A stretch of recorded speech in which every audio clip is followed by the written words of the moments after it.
Where is justice? Is it in a courtroom? I was 9 years old, in a third grade classroom when the Twin Towers transformed into a hopeless dust that covered all of New York. Ever since then, everything has begun to crumble. Perhaps it's because I grew older and began to see the world in its raw and insensitive ways. But then again, maybe we have become intoxicated in this endless cycle of cruelness in which justice must be served by serving greater amounts of brutality to impose respect on the opposing forces.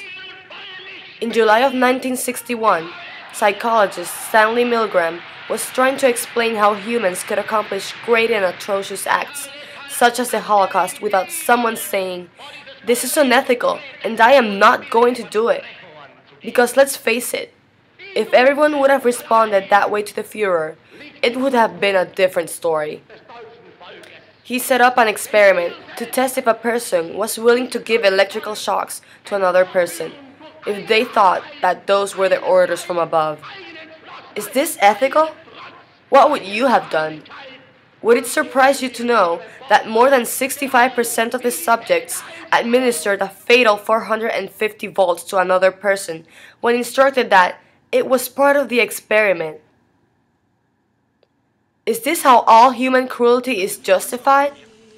I remember sleeping in my bed, crying and telling my mom I was scared of the guy with the turban on TV. I feared he would want to crash into my building and that I would also turn into ash. Now that I'm older, I realize we lived a confused and insecure time. Yet, I cannot say that answering our tears of lament by provoking more fear and pain on innocent families was the just thing to do. How many things do we do that are not exactly the just thing to do? Are we part of the problem instead of the solution? We sit in traffic for hours, showing off our big mouths. We avoid unknown human contact. We'd rather spend our time on a smartphone than feeling compassion towards others. We need heroes that are going to lead us back to prosperity. Society needs leaders who will stand in front of a tank with the sounds of a crying whale to make a point. We need someone to scream, "This is wrong, but let's make it better. Let's serve justice." Not whisper it.